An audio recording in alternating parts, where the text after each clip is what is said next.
So mayong hapon ka natong tanano. So karon mga par kay nauli man ko probinsya. I-update mo sa akong binuhi nga mga baboy mga par. 4 weeks na niya mga par gikan sa akong pagpalit.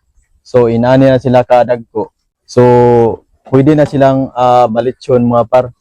Kuha na siya 4 weeks. Kunya ma-harvest niya mga par adto na niya sa mga 3rd week sa August or last week sa August mga par. So depende na siya. So unya ato ning dunganon og baligya tanan mga par para mausara.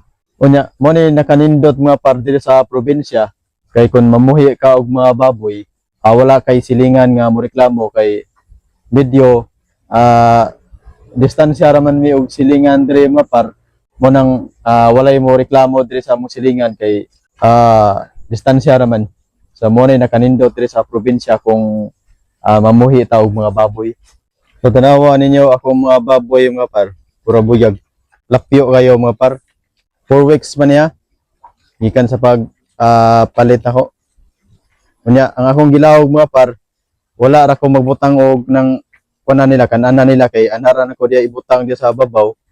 Anharan mo pakanon diya kay para nang diara sila mangaon. Kay dili man kay wala man sana mo sila pakanaw kanang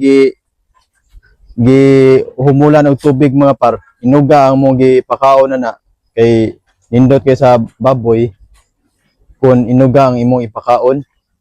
Mo na sikreto mga par kung mamuhi ka og mga baboy mga par, dili gyud nimo pakanon siya og kanang mga ilang gibasa, dapat inuga gyud siya ang inyong ipakaon kay para nindot ang tubo sa inyong mga baboy mga par.